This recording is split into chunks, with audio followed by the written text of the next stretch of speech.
자, 수업 시작하겠습니다. 반갑습니다. 자, 오늘부터 백선 문제 가지고 2주 동안 정리를 하겠습니다.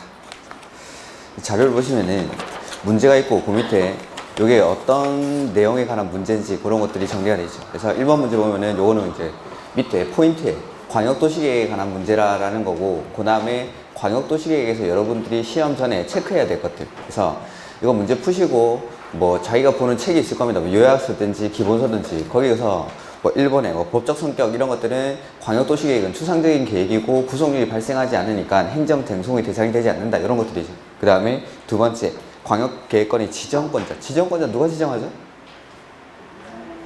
국장이나 도지사가. 그래서 둘 이상의 시도에 걸쳐 있을 때, 관할이 다를 때는 국장이, 같은 도 안에서는 도지사가, 국장 아니면 도지사, 이런 것들. 그 다음에 수리권자는 공동으로 관할이 같을 때는 시장, 군수가 공동으로, 관할이 다를 때는 시, 도지사가 공동으로 같이 하죠. 근데 이런 사람들이 3년 내에 승인 신청 안 하면은 지정권자인 국장이나 도지사가 직접 수립을 하죠. 이런 것들. 그래서 이러한 것들을 직접 한번 답을 달아보는 거죠. 포인트에 있는 것들을 하면서 이런 것들 마지막으로 확인 한번 하고 시험장에 가시라는 거고, 옆에 있는 OX 지문은 이 문제에 관련해 가지고 OX 지문 같은 거 몇 가지 만들어 놓은 겁니다. 뭐 기출 지문들이 대부분이고, 아니면은 문제 넣기 좀 힘든 것들은 제가 옆에다가 OX 지문으로 만들어 놨습니다. 그래서 제가 수업 중에는 문제만 풀 겁니다. 문제만. 그리고 문제 풀고 복습하실 때는 포인트에 나와 있는 사항들 이런 것들 확인하시는 걸로. 그 다음에 OX 지문은 기출문제가 많기 때문에 이런 것들은 그냥 한번 풀어보시고 모르는 게 있으면 질문을 하십시오. 그 다음에 저번 주에 나눠드렸던 자료, 이런 거 비교하는 자료, 요거는 수업 중에 제가 필요한 부분들은 발췌를 해서 몇 가지는 설명을 드리겠습니다. 자, 1번 문제 보죠.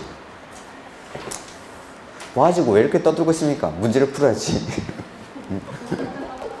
떨고 있을 게 아니라 백선 문제를 받았으면 문제를 풀고 있어야지. 추석에 뭐 했냐니? 공부를 해야지, 수험생이. 자, 1번. 자, 옳은 것. 동그라미 보시면은 광역계획권은 인접한 둘 이상의 특별시, 광역시, 시군의 관할구역 단위로 지정하여야 하며 그 관할구역의 일부만을 광역계획권에 포함시킬 수 없다? 가 아니라 있죠. 자, 광역도시계획은 둘 이상의 관할구역 에서의 장기적인 발전 방향을 제시하는 계획인데, 이 둘 이상의 시군이 아무 때나 지정하는 건 아니죠. 그래서 인접한 둘 이상의 시군의 원칙은 전부를 묶는 게 원칙. 그러니까 인접해 있는 둘 이상의 시군의 관할구역 전부, 특, 광, 시, 군 단위로 묶이는 게 원칙인데, 예외적으로 일부만 묶이는 경우도 있다라는 거. 그리고 일부를 묶을 때 최소 단위가 구, 군, 읍, 면 단위까지, 최소한 구, 군, 읍, 면 단위까지는 포함이 돼야 되죠. 이렇게.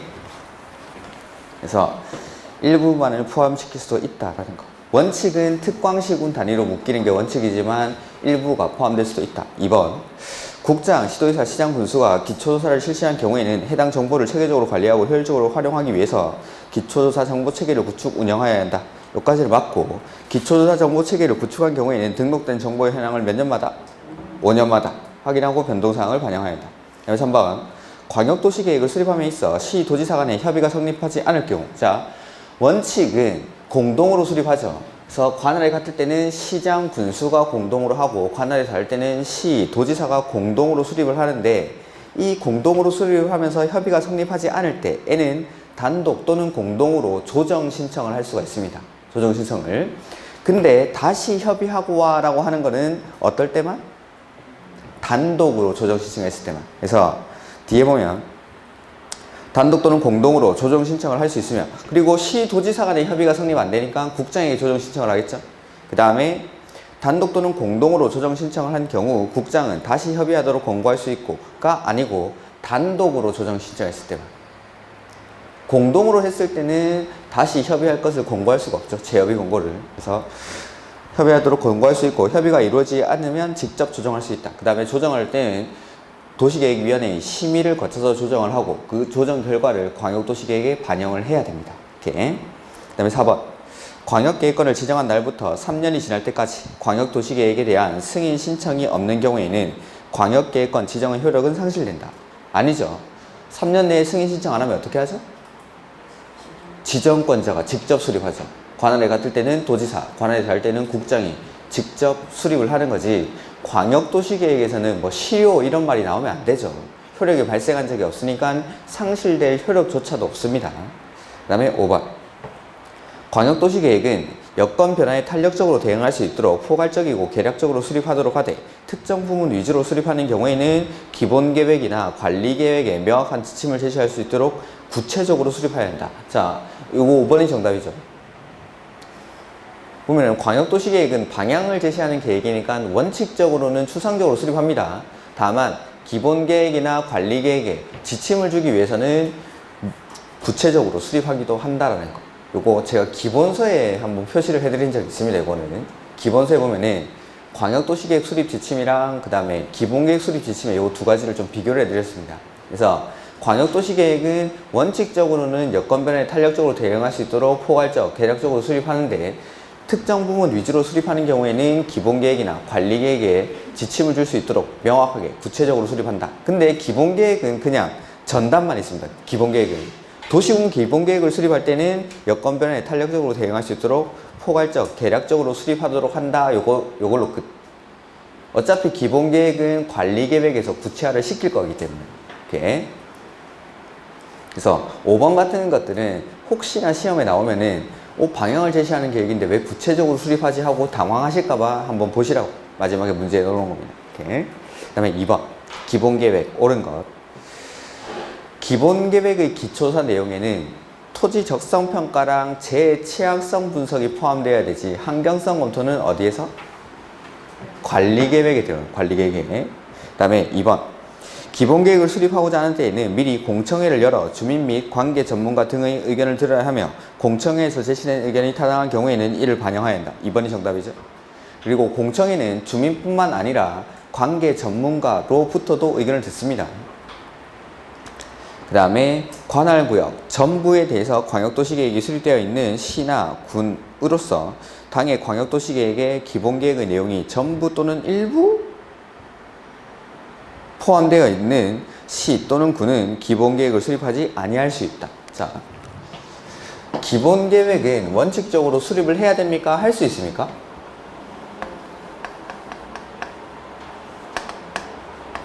하여야 한다. 앞으로 특, 광, 시, 군이 10년, 20년 어떻게 발전해 나갈지에 대한 방향을 수립을 해놓고 거기에 맞춰서 이 관할구역을 발전시켜 나가는 거죠. 그러니까 원칙은 해야 되는데 예외적으로 수립하지 아니할 수 있는 곳, 재량이 인정되는 곳은 어디에서만? 시나 군에서만. 시나 군에서만. 시나 군에서만. 그래서 재량이 인정되는 곳이 첫 번째가 경미한 경우 라고 했고 두 번째는 대체 가능한 경우라고 했죠. 지금 지문에 나와 있는 게 요거 대체 가능한 경우. 그래서 경미한 경우는 첫 번째 어디에 속하면 안 되죠? 수도권에 속하지 아니하고 두 번째는 광역시와 경계를 같이 하지 아니하는 인구 10만 이하의 어디? 시나군, 시나군. 여기 시나군에서만. 시나군에서만. 그 다음에 대체 가능한 경우가 지금 지문에 나와 있는 거. 관할구역 일부가 아니라 전부. 관할구역 전부에 대해서 기본계획보다 상위계획인 광역도시계획이 수립되어 있고 그 다음에 이 광역도시계획의 내용 안에 기본계획의 내용이 일부가 아니라 모두 포함되어 있을 때. 이렇게. 그래서 관할도 전부, 내용도 전부. 일때는 만들어져 있는 광역도시계획으로 기본계획을 대체하겠다라고 했죠. 그래서 기본계획에서는 시험에 압도적으로 많이 나온 게 이거. 수도권에 속하지 아니하고 광역시와 경계를 같이 하지 아니하는 인구 10만 이하의 시나 군에서는 기본계획을 수립하지 아니할 수 있다. 이게 시험에는 정답으로 제일 많이 된 거고 혹시나 해서 이것도 지문을 한번 만들어 놓은 겁니다. 제가 동영에는 아마 이걸 정답으로 만들어 놨을 겁니다. 이렇게. 그 다음에 기본계획 몇 년 단위로 수립하죠? 그런 거 없죠. 그 다음에 재검토는 5년마다. 그리고 원칙은 특, 꽝, 시, 군. 도시군 기본계획은 관할구역 단위로 수립하는 계획이니까 특, 꽝, 시, 군 단위로 수립하는 게 원칙인데 인접한 관할구역을 포함해서 기본계획을 수립할 수도 있죠. 그리고 인접한 관할구역을 포함해서 기본계획을 수립할 때는 몰래 포함시킵니까? 협의하고 포함시킵니까? 협의하고. 거기 OX 지문의 3번. 시장 군수는 관할구역에 대해서만 도시군 기본계획을 수립할 수 있으며 인접한 시군의 관할구역을 포함하여 계획을 수립할 수 없다. 틀린 지문이죠. 포함해서 수립할 수가 있죠. 협의를 거쳐서. 그 다음 페이지. 아니, 죄송합니다. 4번 지문. 그 다음에 특별시장, 광역시장, 특별자치시장, 특별자치, 도지사가 기본계획을 수립한 경우에는 어떻게 하죠, 이거? 스스로 확정. 국장한테 승인받는 게 아니라 스스로 확정. 그래서 특별시, 광역시, 특별자치시, 특별자치도가 수립한 기본계획은 스스로 확정하고 시나 구는 도지사한테 승인받고. 이렇게. 그 다음에 5번. 국가계획과 관련해서 기본계획을 수립할 필요가 있는 경우에는 누가 수립합니까? 그런 거 없죠. only 기본계획은 수립권자 거기 포인트에 3번 수립권자 거기 옆에다가 only라고 써주십시오. only라고. 그냥 특, 꽝, 시, 군이 한다고. 포인트에 3번에 수립권자. 예외가 없다. 기본계획은 수립권자에 예외 없이 그냥 특, 꽝, 시, 군이 수립합니다. 1년 내도록 하는데 이게 안 됩니까? 기본계획은 수립권자에 예외가 없다. 1년 내도록 only 하고 있는데. 자, 다음 페이지.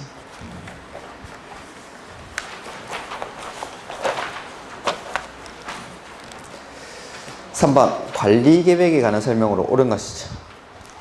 도시군 관리계획을 위반하는 경우 그 기초조사의 내용에는 환경성 검토와 토지적성 평가, 재해취약성 분석을 포함해야 한다. 1번이 정답이죠. 그래서 자, 광역도시계획은 기초조사를 그냥 하여야 한다라고만 규정을 합니다.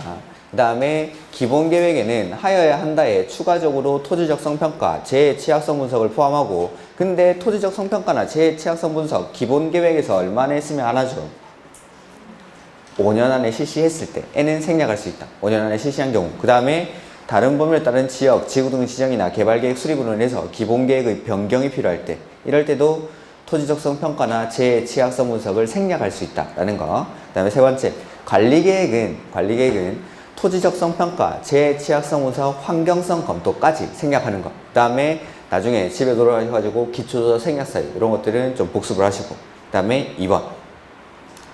위반권자는 관리계획을 위반하고자 하는 때에는 관리계획 안을 14일 이상 일반에 열람할 수 있도록 하여야 한다. 이 경우 의견 있는 자는 열람기간 안에 의견서를 제출할 수 있으며 제출된 의견에 대해서는 그 결과를 열람기간이 종료된 날부터 며칠? 60일이죠. 60일.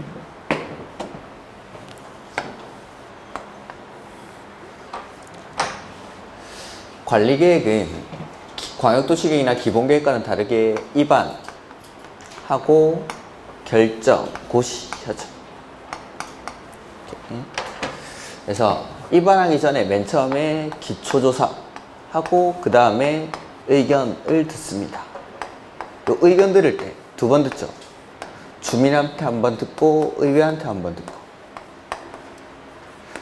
광역도시계획이나 기본계획에서는 주민한테 의견을 듣는 방법이 공청회라는 절차를 거치는데, 관리계획은 구속력이 있으니까 공청회하면 안 되고 열람을 시켜주죠. 그래서 열람하겠다라고 먼저 공고를 하고 주민한테 의견 듣는 건 대부분 며칠? 14일 이상 열람을 시켜줍니다. 그 다음에 열람기간 안에 의견 있는 사람은 이 의견서를 제출할 수가 있고, 이 의견에 대해서 답변 주는 기간이 60일 내에 결과 통보를 하죠. 그 다음에 이 의견을 제출받은 의견이 지자체 조례로 정하는 중요한 사항입니다. 그럴 때는 다시 공고를 하고 열람 절차를 거쳐야 된다는 거. 그 다음에 3번. 관리계획 결정에 따라 행위제한을 받는 경우 손실보상을 청구할 수 있다. 아닙니다. 관리계획에 따라서 용도지역 같은 것들, 용도지구 같은 것들이 지정이 되는 거죠. 만약에 뭐 이해하기 쉽게 내가 토지를 가지고 있는데 거기 개발 제한 구역이 지정이 됩니다. 용도 구역이 지정이 된 거죠. 개발 제한 구역은 용도 구역이니까 지정을 할 때는 관리계획으로 결정을 해야 되는데, 당연히 개발 제한 구역이 지정이 되면 행위 제한을 받겠죠. 그렇다 하더라도 이런 것들은 공공복리에 적합한 범위 안에서의 제한이라고 보기 때문에 따로 손실보상 같은 걸 해주진 않습니다. 이것들. 그러니까 용도지역, 지구, 구역이 지정된다. 아니면 도시군 계획 시설 부지로 편입이 됐다. 수용에 따라서 수용 보상금은 지급을 하지만 손실 보상을 해주는 건 아닙니다. 그런 것들은. 그 다음에 4번. 주민은 지구 단위 계획구역의 지정에 대해서 입안권자에게 도시군 관리계획 도서와 계획 설명서를 첨부하여 관리계획 입안을 제한할 수 있다. 있습니까? 제한할 수 있는 게 4가지가 용, 산, 기, 지 중에 지정을 제한할 수가 있죠. 그 다음에 제한할 때 동의요건은 3분의 2, 면적 3분의 2.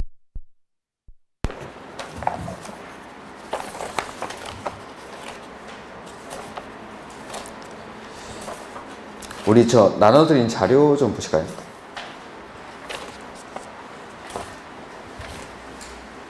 (25페이지)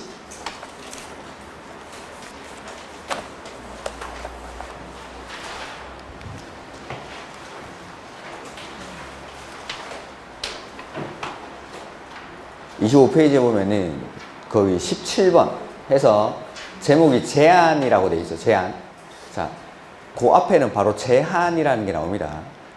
제한은 뭐 평김에 보면은 제가 제한이라는 게 나오면 항상 왜 제한하는지, 언제까지 제한하는지 나와야 된다고 했죠. 그래서 제한이 좀 3번 나오는데 그 24페이지에 첫 번째가 국계법에서 개발행위 허가 제한.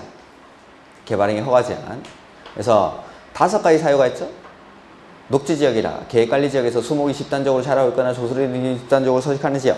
그 다음에 2번째가 개발행위로 인해서 주변의 환경, 경관, 미관, 문화재 등이 크게 오염되거나 손상될 우려가 있는 지역은 얼마 동안 제한하죠? 3년 동안. 연장은 안 되죠. 그 다음에 밑에 3가지 계획을 수립 중이거나 수립할 예정인 곳에서는 3년 동안 제한하고 한 차례 2년 연장할 수 있죠. 그리고 처음에 제한할 때는 심의를 거쳐 제한하고 연장할 때는 심의를 거치지 않고 연장을 하고, 그 다음에 제한할 수 있는 사람은 국장, 시도지사, 시장, 군수 다 제한할 수 있는데 그 중에서 국장이나 시도지사가 제한할 때는 누구한테 의견 듣죠?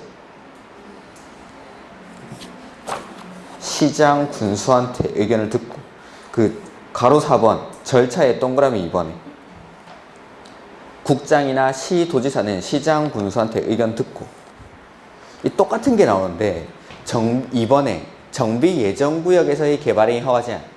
자, 정비구역이 지정되기 전에 투기 세력들이 유입되는 걸 방지하기 위해서 딱 2가지 행위를 제한하는 게 있었죠. 건축물의 건축이랑 토지의 분할. 여기서 얼마 동안 제한하죠? 3년. 연장은 한 차례만 1년. 왜 대답을 안 합니까? 가로 4번에 제한기간 3년 동안 제한. 정비구역이 지정되기 전에.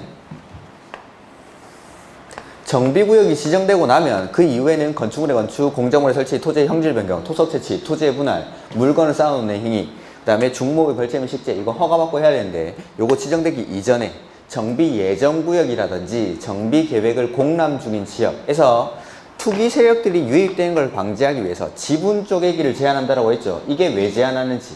그렇기 때문에 지분 쪼개기를 제한해야 되기 때문에 딱 2가지 행위, 건축물의 건축이랑 토지의 분할을 제한합니다.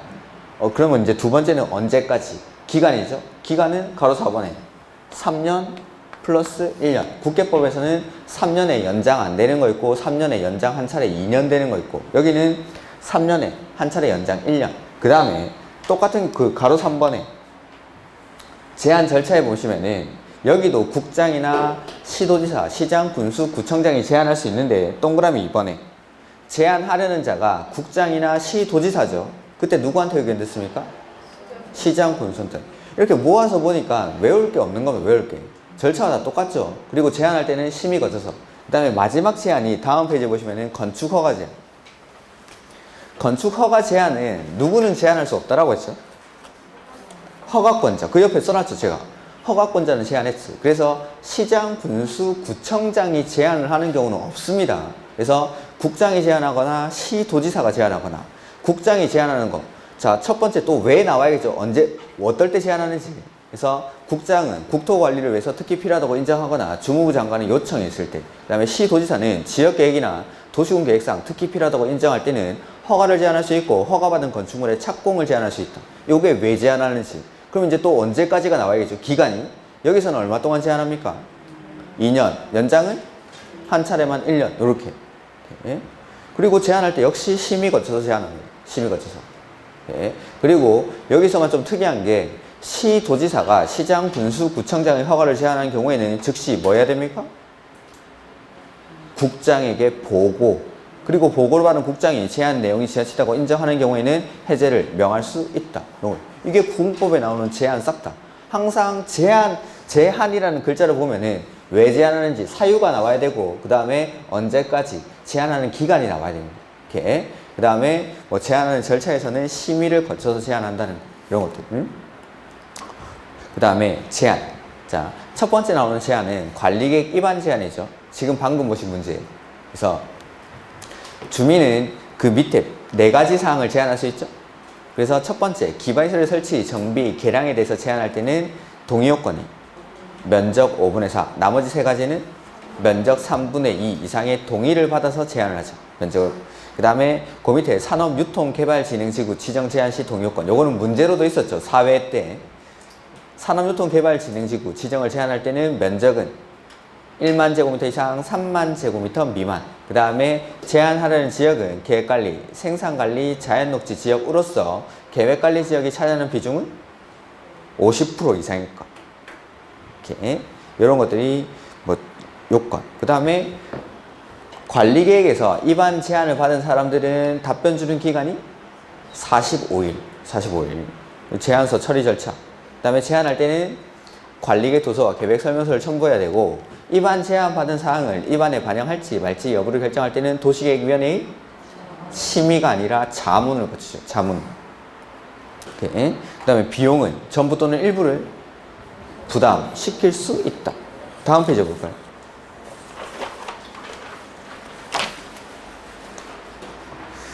두 번째 제한 나왔던 게 도시개발구역 지정의 제한입니다. 도시개발구역 지정의 제한. 자, 도시개발구역 누가 지정했었죠?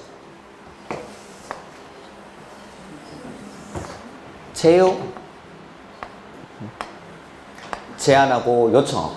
그래서 여기서 제안이 나오죠. 도시개발구역 지정을 제안하는 사람 누구죠? 시행자가. 근데 이 시행자에서 빠지는 사람이 있어. 국가, 지자체, 조합을 제외한 시행자가 누구한테 제안하죠?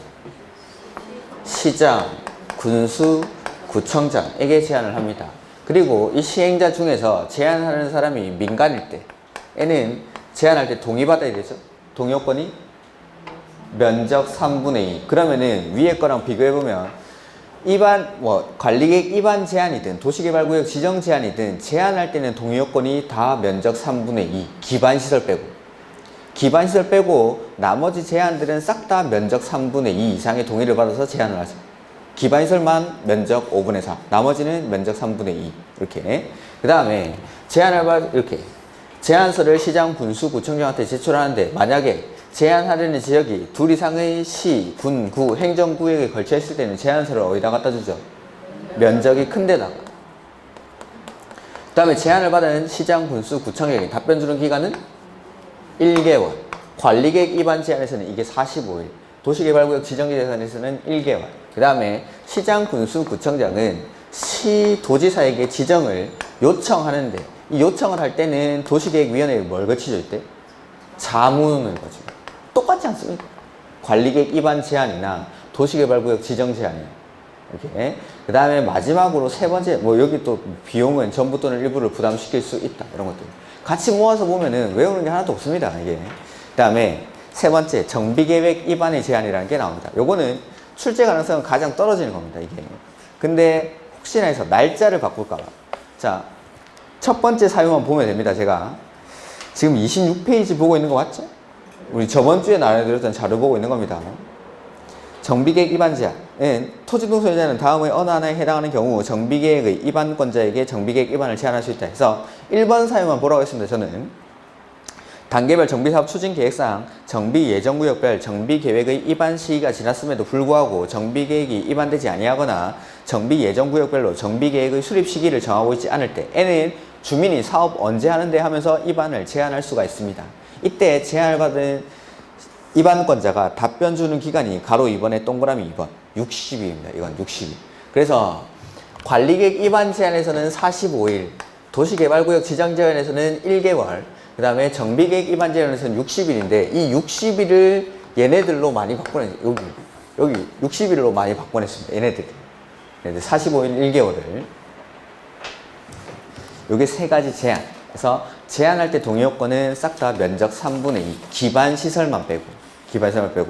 자, 다시 문제 보죠. 3번 문제.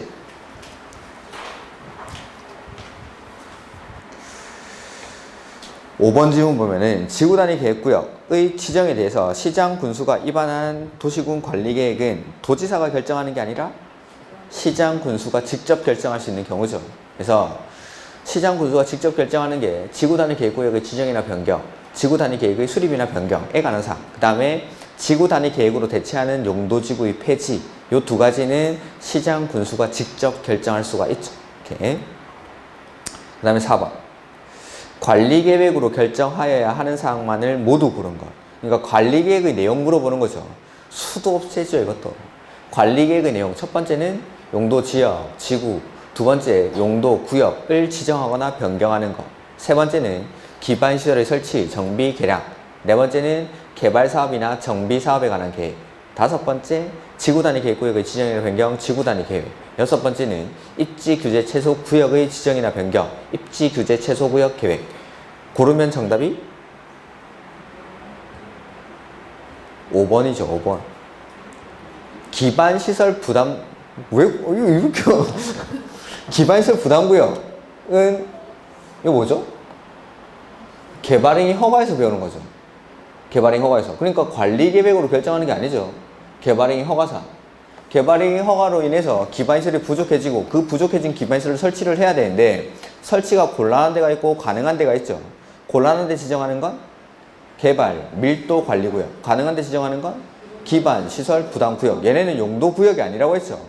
구역으로 끝난다고 해서 이건 용도구역이 아닙니다. 우리 개발행위 허가에서 배우는 거니까 이건 관리계획의 내용이 아니죠. 2번. 도시개발구역의 지정은 어떻게 하죠? 제요 이런 사람들이 지정하고 밑으로 기초사하고 의견 듣고 협의하고 심의하고 이렇게 관리계획으로 하는 게 아니라 도시개발구역의 지정은 도시개발법에서 하는 거예요. 도시개발법에서. 관리계획에 나오는 도시개발사업에 관한 계획은 여기서 신도시 한번 만들어 보자라는 거. 도시개발사업에 관한 계획이라고 나와야 되지 도시개발구역의 지정은 우리가 국계법에서 하는 게 아니라 개발법 가서 개발법에서 하는 거지 관리계획으로 하는 게 아니죠. 관리계획에서 하는 건 개발사업이나 정비사업에 관한 계획입니다. 계획. 그냥 요 지역에서 개발사업 한번 해보자, 요 지역에서 정비사업 한번 해보자 라는 정도까지만 관리계획으로 결정하고 이쪽에서 관리계획으로 개발사업, 정비사업에 관한 계획을 만들어 놓은 지역에다가 정비구역 지정하고 도시개발구역 지정해서 사업을 하게 되는 겁니다. 이렇게. 그래서 도시개발구역의 지정은 우리가 개발법에서 배우는 거니까 관리계획의 내용이 아니죠. 그 다음에 디귿. 기반시설의 설치, 정비, 개량. 이렇게 디귿 맞고. 개발 제한 구역. 이게 바로 용도구역. 용도구역은 개발제한구역, 시가와 조정구역, 도시자연보호구역, 수산자원보호구역, 그 다음에 입지규제 최소구역까지 이렇게 5가지.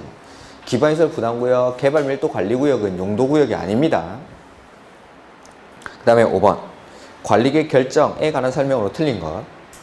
국장이나 시도지사는 관리계획을 결정하려면 그 결정을 고시하고 관계서류를 관계특별시장, 광역시장, 시장, 군수에게 송부하여 일반이 열람할 수 있도록 하여야 한다. 자, 관리계획은 기본계획과 다르게 결정을 하고 나면 결정권자가 고시를 하죠.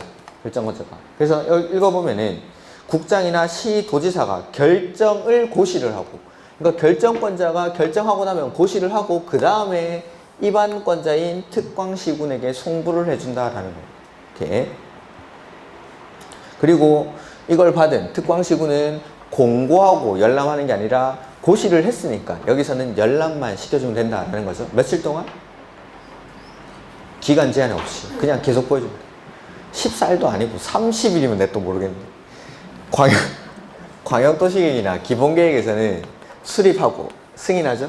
승인권자가 보내주면은 이 수립권자는 이걸 공고하고 열람을 시켜주는데 30일 이상 기간 제한을 두고. 30일 이상. 광역도시계획이나 기본계획에서는 30일 이상. 여기는 구속력이 있는 계획이니까 기간 제한 없이 계속 보여준다는 거지.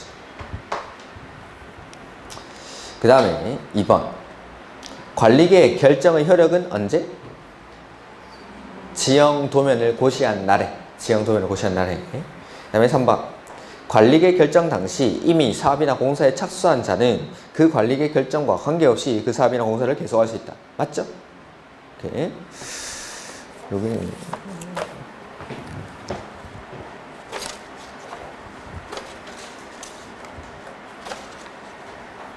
우리 나눠드린 자료 21페이지 한번 보실까요?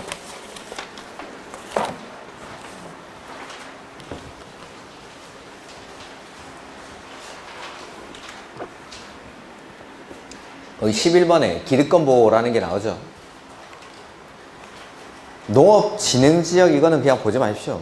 보지 마시고 관리계획 원칙은 관리계획 결정과 관계없이 그 사업이나 공사 계속하면 되죠. 다만 예외가 2번에 시가와 조정구역 또는 수산자원 보호구역 지정 당시에 이미 사업이나 공사에 착수한 사람은 3개월 안에 신고하고, 그 다음에 2번에 동그라미 2번 3번 이건 그냥 보지 마십시오. 요거 기본서에서 한번 말씀드린 적은 있는데 그냥 보지 마시고, 그 다음에 도시개발구역, 정비구역 이건 똑같습니다. 도시개발구역이나 정비구역 지정고시 당시 이미 사업이나 공사에 착수한 사람은 원칙 어떻게 해야 되죠? 원칙이 30일 내에 신고. 관리계획 결정 당시에 이미 사업이나 공사에 착수한 사람은 원칙은 관리계획 결정과 관계없이 그 사업이나 공사를 계속할 수 있지만 시가와 조정구역이나 수산자원 보호구역에서는 3개월 내에 신고. 근데 도시개발구역이나 정비구역 지정고시 당시 이미 사업이나 공사에 착수한 사람은 원칙이 30일 내에 신고하고 계속 할 수가 있다라는 거.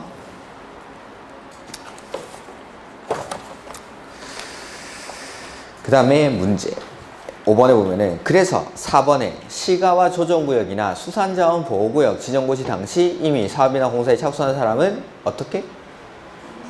3개월 내에 신고. 30일은 도시개발구역이나 정비구역 지정 당시.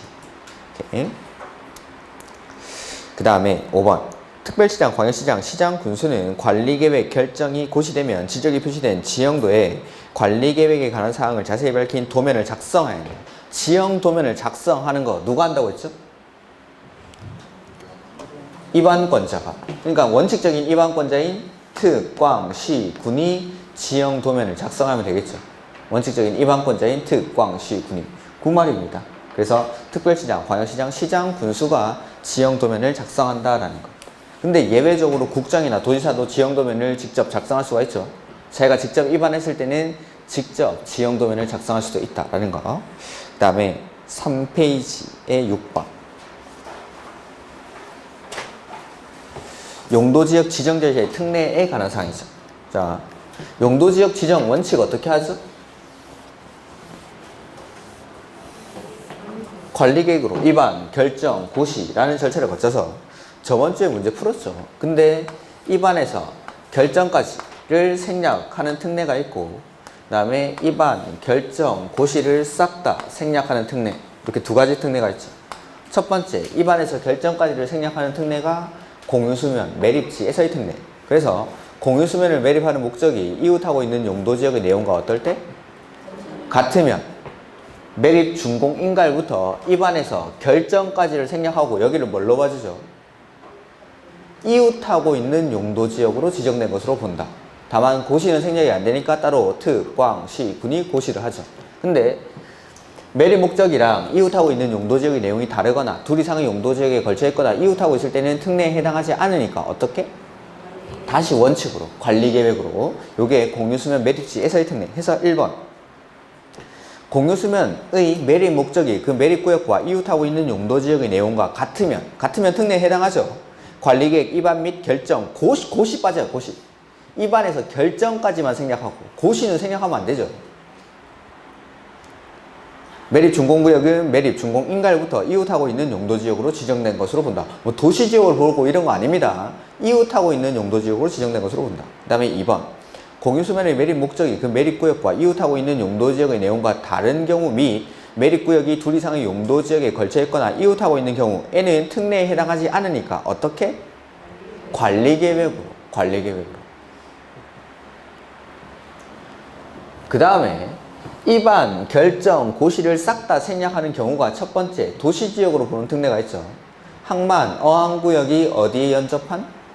도시지역에 연접한 공유수면에 지정된 경우. 그 다음에 국가산업단지, 일반산업단지, 도시첨단산업단지, 그 다음에 택지개발지구, 그 다음에 전원개발사업구역 및 그 예정구역인데 수력발전소나 송변전 설비만을 설치하기 위한 지역은 제외하죠. 자, 보면은 3번. 항만구역은 도시지역으로 결정 고시된 것으로 본다. 항만구역이 어디에 연접한? 도시지역에 연접한 공유수면에 지정이 되면, 항만구역이 지정이 되면 거기를 바로 도시지역으로 보는 게 아니라 항만구역, 어항구역이 도시지역에 연접한 공유수면에 지정이 돼야 거기를 도시지역으로. 그 다음에 4번. 전원개발사업구역 및 그 예정구역으로서 수력발전소는 제외하죠. 수력발전소랑 송변전 설비만을 설치하기 위한 지역. 그 다음에 방금 말씀드린 지역들이 지정이 되면은 도시지역으로 보는 특례. 그 다음에 두 번째 특례가 관리지역 내에서의 특례가 있었죠. 그래서 관리지역 중 농지법에 따른 농업 진흥지역이 지정이 됩니다. 그럼 여기를 뭘로 봐주죠? 농림지역으로 지정된 것으로 본다. 이게 관농농. 그 다음에 관리지역에 있는 산림 중 산지관리법에 따른 보전산지로 지정이 됩니다. 그럼 여기를 뭘로? 농림지역 또는 자연환경 보전지역으로 본다. 이게 관리지역 내에서의 특례. 그래서 결론적으로 보면 관리지역에서 농림지역으로 바뀌었고, 관리지역에서 농림지역이나 자연환경 보전지역으로 용도지역이 변경이 됐죠. 용도지역 변경 어떻게 합니까, 이거? 원래는 관리계획. 용도지역을 지정하거나 변경하는 것. 지정하는 것뿐만 아니라 변경하는 것도 관리계획으로 해야 되는데, 관리지역에서 농림지역으로 변경일 때 원래는 관리계획 절차를 거쳐야 되는데, 관리지역에 농업진흥지역이 지정이 되면은 입안, 결정, 고시를 하나도 안 거치고 그냥 농림지역으로 변경된 것으로 보겠다라는 거예요. 그래서 특례에 해당하는 거예요. 특례. 용도지역을 바꿀 때도 관리계획 절차를 거쳐야 되는데 그거 하나도 안 거치고 그냥 농림지역으로 바뀌어버리니까. 이게 두 번째, 입안, 결정, 고시를 다 생략하는 두 번째 특례. 이렇게. 그래서 4번, 5번. 관리지역에서 농업진흥지역으로 지정고시된 지역은 이 범위에 따른 농림지역으로 보고, 그 다음에 관리지역의 산림 중 보전산지로 지정고시된 지역은 그 고시에서 구분하는 바에 따라 농림지역 또는 자연환경 보전지역으로 결정, 고시된 것으로 본다. 5번이 정답이죠. 그러니까 요거 산지관리법에 따른 보전산지로 지정된 지역은 무조건 농림지역, 자연환경 보전지역으로 되는 건 아니죠. 고시하는 바에 따라서 농림지역이 될 수도 있고 자연환경 보전지역이 될 수도 있고. 이렇게. 그 다음에 7번. 용도지역 안에서의 행위 제한에 관한 설명으로 옳은 것.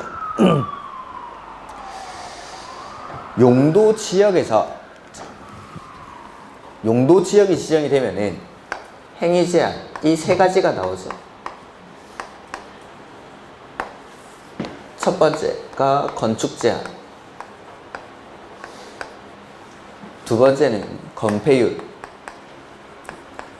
그 다음에 세 번째는 용적률. 용도지역에서의 건축 제한 원칙은 어디서 정하죠?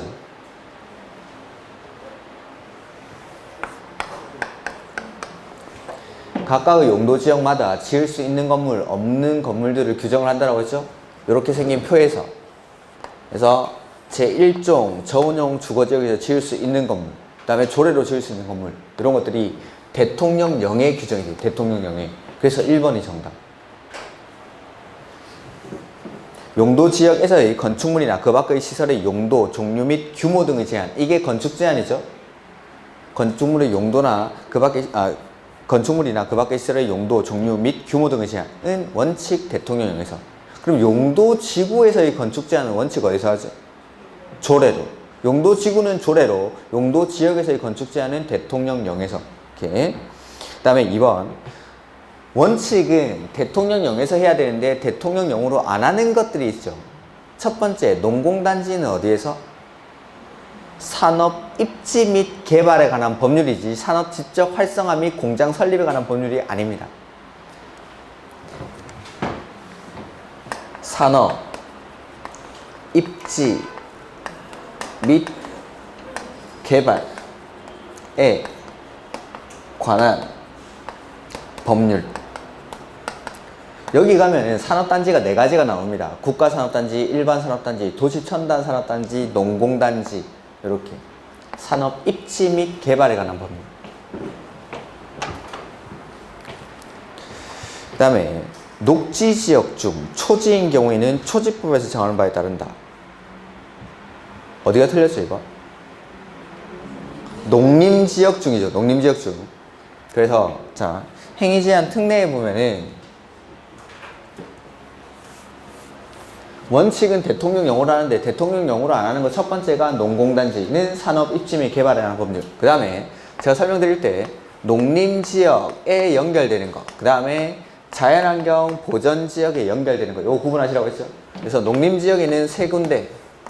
그래서 농업진흥지역, 보전산지, 그 다음에 초지. 요 3군데는 원래 용도지역에서의 건축제한은 원칙 대통령령으로 해야 되죠. 근데 대통령령으로 안 하는 게 아까 봤던 첫 번째가 산업 입지 및 개발에 관한 법률, 농공단지는. 그 다음에 두 번째, 농림지역에 있는 농업진흥지역은 농지법, 보전산지는 산지관리법, 초지는 초지법. 그 다음에 자연환경 보전지역에는 5군데.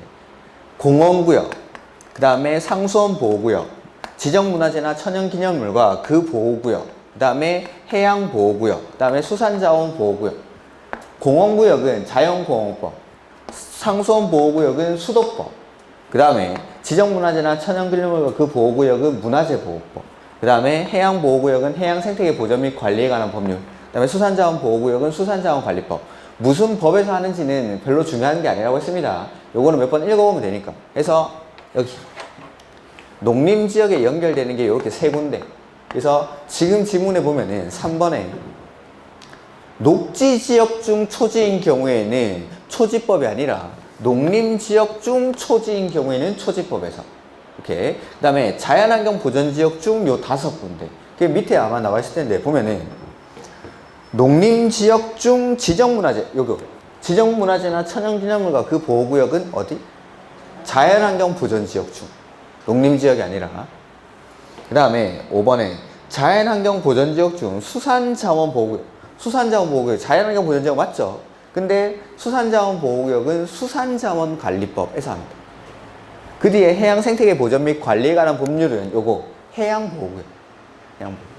이렇게 법률 명칭들은 몇 번 읽어보시면 되니까 요게 농림지역에 연결되는 건지 자연환경 보전지역에 연결되는 건지 요걸 좀 기억을 하시라고 했습니다. 이렇게. 그래서 제가 지문도 그렇게 만들었어요. 8번은 정답이 4번. 제가 따로 풀지 않겠습니다. 이런 것들을. 건폐율, 용적률은 자, 더 이상 하지 않겠습니다. 그 다음에 9번. 용도지구.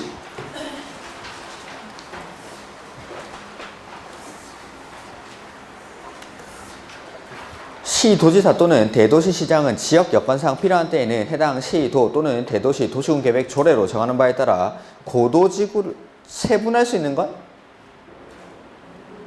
경, 중, 특이라고 했죠. 경, 중, 특. 그래서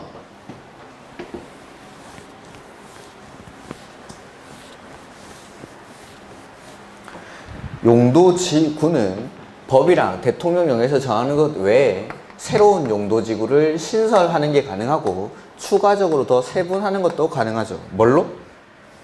조례로. 세분하는 것도 조례로. 그래서 조례로 세분 가능한 용도지구 3가지가 경, 중, 특 해서 경관지구, 중요시설 보호지구, 특정 용도 제한지구. 이렇게 3가지. 3가지. 그래서 고도지구가 아니라 경관지구. 그 다음에 시도지사 또는 2번. 시도지사 또는 대도시 시장은 연안 침식으로 인해서 심각한 피해가 발생하거나 발생할 우려가 있어 이를 특별히 관리할 필요가 있는 지역으로서 연안 침식 관리구역으로 지정된 지역은 방제지구의 지정 또는 변경을 관리계획으로. 용도지구의 지정은 관리계획으로. 그래서 자, 방제지구를 반드시 지정해야 되는 곳이 두 군데가 있었는데 지금 나와 있는 연안 침식 관리구역이란 동일한 재해가 최근 10년 이내 2회 이상 발생한 지역으로서 향후 동일한 재해가 발생 시 상당한 피해가 우려되는 지역, 이런 데는 방제지구로 지정을 해야 되고 그 관리계획의 내용에는 뭐가 포함되어야 되죠? 재해, 저감, 대책, 이 포함되어야 한다. 그 다음에 3번 시도지사 또는 대도시시장은 준주거지역, 준공업지역, 계획관리지역에 복합용도지구를 지정할 수 있다.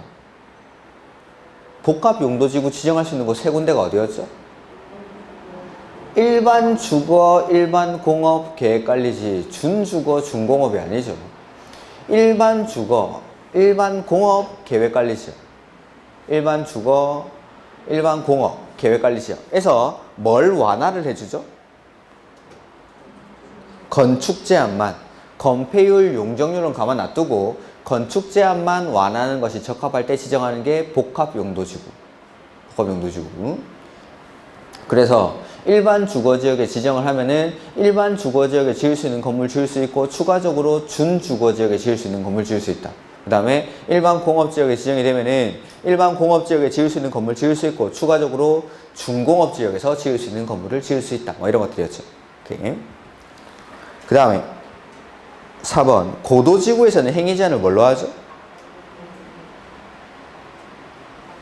관리계획으로, 도시군 관리계획으로. 그래서 자, 용도지구는 행위 제한도 원칙은 조례로 하죠. 근데 조례로 안 하는 게 고, 개, 복, 자, 직. 고도지구는 도시군 관리계획으로. 얘네는 그러니까 조례가 아닌 거죠. 관리계획으로. 그 다음에 개발진흥지구는 지구단위 계획이나 관계 법률에 따른 개발 계획에 따라 행위 제한을 합니다. 다만 이 계획들이 수립되기 전에는 조례로 정하는 건축물을 건축할 수 있죠. 근데 개발진흥지구이긴 한데 지구단위 계획이나 관계 법률에 따른 개발 계획을 수립하지 않겠답니다. 이런 데서는 해당 용도지역에서 허용되는 건축물을 건축할 수가 있다라는 거. 그 다음에 복합용도지구는 개발진흥지구, 복합용도지구, 자연취약지구 이게 싹 다 대통령령에서 합니다. 근데 개발진흥지구 이런 것들, 그 다음에 복합용도지구는 대통령령의 내용이 시험에 나왔습니다. 대통령령의 내용이. 그래서 아까 복합용도지구는 일반 주거지역, 일반 공업지역, 계획관리지역에 지정할 수 있다고 했는데 일반 주거지역에 지정이 되면은 추가적으로 일반 주거지역에 지을 수 있는 거 지을 수 있고 준주거지역에서 지을 수 있는 건물을 지을 수 있지만 6가지 안 되는 것들이 있습니다. 그 중에서 장래시설이 안 된다. 그런 것들이 시험에 출제가 됐습니다. 대통령령의 내용이 나왔습니다. 개발진흥지구는 대통령령의 내용이 방금 말씀드리는 거. 지구단위 계획이나 관계 법률에 따른 개발 계획에 따라 행위 제한을 하는데 계획이 수립되기 전에는 조례로, 계획 수립 안 하는 곳에는 해당 용도 지역에서 허용되는 건축물. 그 다음에 자연취약지구 이것도 대통령령의 내용이 출제가 됐습니다. 4층 이하의 건물만 지을 수 있는데 한 번은 5층의 무슨 건물을 지을 수 있다. 이건 무조건 틀린 거. 그 다음에 자연취약지구에서 허용되지 않는 건축물 해가지고 뭐 병원, 격리병원이었나? 이런 게 한번 나온 적이 있습니다. 취락지구니까 사람들이 사는 곳입니다. 사람들이 사는 곳. 그런 거랑 가장 안 어울리는 걸 고르셔야 됩니다. 그래서 제가 한번 필기해드린 적이 있습니다. 1종 근생, 2종 근생, 뭐 단독주택 이런 것들 허용되고 농축산업용 창고 이런 것들 되고 운동시설이라든지 이런 것들 뭐 된다라고 한번 필기해드린 적이 있는데 이 자연취락지구 안에서 지을 수 있는 건물들은 다 외우기는 좀 힘드니까 취락지구, 사람들이 사는 거랑 가장 안 어울리는 걸 좀 골라내는 식으로 그렇게 문제를 푸셔야 돼요. 이런 대통령령의 내용이 이거 3가지는 출제가 됐었습니다. 앞으로 나온더라 하더라도. 그 다음에 집단 취락지구 이거 어디다 지정하는 거죠? 개발 제한 구역. 그래서 개특법에서 행위 제한을 하죠. 그래서 고도지구는 도시군 관리계획으로.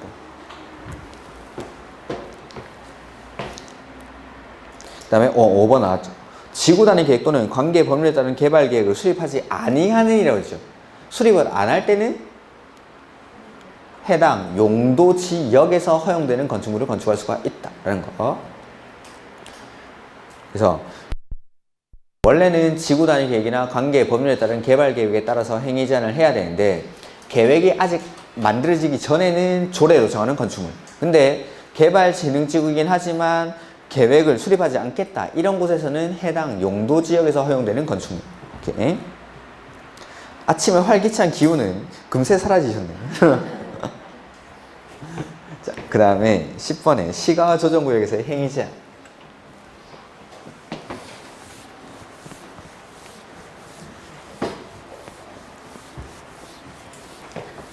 시가와 조정구역에서의 행위제한이 나올 때마다 저는 항상 이렇게 두 가지로 구분을 했죠.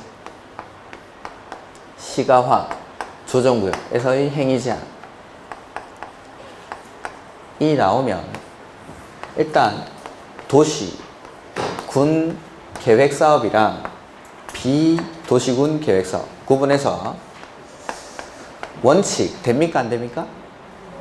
둘 다 금지. 둘 다. 도시군 계획사업이든 비도시군 계획사업이든 시가와 조정구역에서는 안 되죠. 근데 도시군 계획사업의 경우에는 첫 번째, 국방상, 공익상 시가와 조정구역 안에서 사업 시행이 불가피한 것으로서 두 번째, 관계 중앙행정기관의 장이 요청을 하고 세 번째, 국장이 시가와 조정구역의 지정 목적 달성에 지장이 없다라고 인정하는 경우에는 허가받고 합니까? 그냥 합니까? 이 사업만 시행할 수가 있죠. 그냥. 요건이 갖춰지면 사업을 할 수 있습니다. 근데 비도시군 계획사업은 원칙은 안 되지만 일부 행위 안에서 뭐 받고? 허가받고. 그래서 시가와 조정구역 안에서는 신고하는 행위는 없다라고 했죠. 보죠. 1번. 시가와 조정구역 안에서 도시군 계획사업은, 도시군 계획사업, 요 위에서 찾아야 되죠? 도시군 계획사업은 국방상, 공익상 시가와 조정구역 안에서 사업 시행이 불가피한 것으로서 관계 중앙행정기관의 요청에 의해서 국장이 시가와 조정구역에서 지정 목적 달성에 지장이 없다고 인정하는 경우에 하는 중에서 뭐 받고? 그냥 허가받고 하는 게 아니죠. 도시군 계획사업은 그 중간에 써져 있는 요건이 갖춰진 사업만 시행할 수 있다.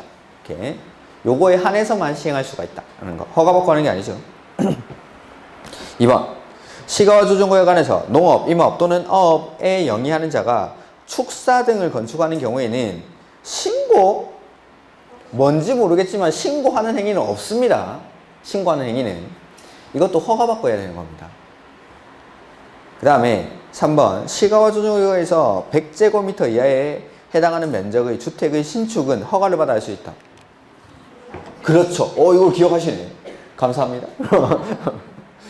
좀 중요한 것도 좀 기억해 주셨으면 좋겠는데. 별로 안 중요한 건데. 주택의 신축. 자, 증축은 되지만 신축은 안 된다라고 했죠. 그러니까 인구 유입을 원천적으로 차단을 하는 겁니다. 신축은 안 되죠. 그 다음에 국가계획과 연계해서 시가와 조정구역의 지정 또는 변경이 필요한 경우에는 누가 지정을 하죠? 국장이. 관리계획 결정을 국장이 하는 경우가 세 가지가 있었죠. 첫 번째는 국가계획과 관련해서 국장이 입안한 건 국장이 결정할 수 있다. 두 번째는 개발, 제한. 이런 게 더 중요한데 지금 신축이 안 된다 그거보다. 개발 제한 구역. 그 다음에 세 번째가 요거. 국가계획과 연계해서 시가와 조정구역의 지정이나 변경이 필요할 때는 국장이 관리계획을 결정할 수 있죠. 그래서 국장이 관리계획 결정하는 경우가 첫 번째, 국장이 입안한 거. 그 다음에 두 번째는 개발 제한 구역. 그 다음에 세 번째, 요거. 이렇게. 그래서 시가와 조정구역은 원칙은 시, 도지사가 지정을 하죠. 시, 도지사가. 근데 국가계획과 연계해서 지정할 필요가 있을 때는 국장. 이렇게. 그 다음에 시가와 조정구역 안에서 공익, 공용, 공공시설을 설치하는 경우에는 허가를 받지 아니하고 설치할 수 있다. 말이 빠졌는데 도시군 계획사업이 아닌 사업이라는 말을 좀 넣어줘야겠죠. 도시군 계획사업이 아닌 사업으로서 공익, 공용, 공공시설 설치할 때 어떻게 하죠? 허가 받아야죠. 허가. 그러니까 다른 데서는 허가 안 받고 하는 행위라도 아니면은 다른 곳에서는 신고하는 행위라도 시가와 조정구역에서는 허가 받고 해야 됩니다. 여기는 행위 제한이 강한 곳이니까. 이렇게. 다른 곳에서는 공동, 공용, 공익, 공공시설 이런 것들 설치할 때는 그냥 할 수 있겠죠. 아니면 신고하고 한다든지. 근데 여기서는 허가 받고 해야 됩니다. 시가와 조정구역에서는.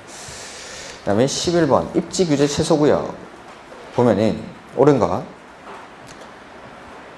도시개발구역은 입지규제 최소구역으로 지정될 수 있다. 아니라고 했죠. 입지규제 최소구역에서 입지가 어디죠? 구도심. 원래 개발이 되어 있던 곳입니다. 개발이 되어 있던 곳. 도시개발구역은 저 푸른 초원을 그림 같은 집을 짓기 전 단계인 택지로 바꾸는 거죠. 개발이 안 돼 있던 곳이 아니라 입지규제 최소구역은 개발이 되어 있던 곳인데 이걸 다시 살리기 위한 곳이니까 도시개발구역은 입지규제 최소구역으로 지정할 수가 없죠. 2번 다른 법률에서 관리계 결정을 의지하고 있는 경우 입지규제 최소구역의 지정과 입지규제 최소구역 계획에 관한 지형도면 고시는 할 수가 없습니다.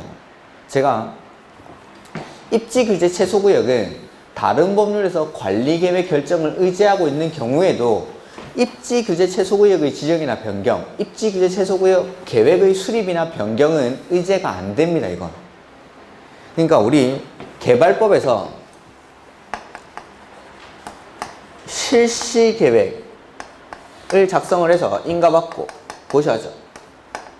도시개발사업의 시행자가 정해지고 나면 그 시행자가 실시계획을 작성하고 이 실시계획을 인가받고 고시합니다. 실시계획 인가이고 개발법에서 누가 하죠? 지정권자. 개발법은 지정권자. 갑자기 개발법 물어보니까 헷갈립니까? 지정권자. 그 다음에 개발법에서 실시계획이 인가받고 고시가 되면은 관리계획 결정을 의제해줍니다. 그러니까 실시계획의 내용 중에 관리계획의 내용이 포함되어 있으면은 관리계획 결정을 의제하는데 이 안에 입지규제 최소구역에 관한 내용이 포함되어 있다 하더라도 여기서 관리계획 결정을 의제하지만 입지규제 최소구역에 대해서는 관리계획 결정이 의제가 안 됩니다. 이거는. 그러니까 내가 입지규제 최소구역을 지정하려고 한다. 그러면은 반드시 관리계획 절차를 거쳐야 됩니다. 국계법에서. 그러니까 다른 법률에서 관리계획 결정을 의제하고 있다 하더라도 입지규제 최소구역에 대해서는 의제가 안 됩니다. 이거. 의제가. 그 다음에 입지규제 최소구역에 대해서 관리계획 결정을 할 때에는 협의 요청을 받은 행정기관이 답변 주는 기간이 며칠이었죠? 10일. 그 다음에 입지규제 최소구역이 지정되면 여기를 뭘로 봐주죠? 특별 건축 구역으로 지정된 것으로 본다. 간주를 하죠. 4번이 정답. 5번 입지규제 최소구역에서는 주택법에 따른 주택의 배치, 부대 복리시설의 설치 기준 및 대지 조성 기준을 적용하지 아니한다가 아니라 아니할 수 있다. 그래서 적용하지 않을 수 있는 규정이 3가지가 있었죠. 지금 나온 이거 주택법에 따른 주택의 배치, 부대 복리시설의 설치 기준, 대지 조성 기준, 그 다음에 주차장 설치 기준, 부설 주차장 설치 기준, 그 다음에 미술 작품의 설치, 이러한 규정을 적용하지 아니할 수 있다. 이렇게. 그 다음에 12번 쉬지 말고 푸십시오. 저는 좀 쉬고 오겠습니다.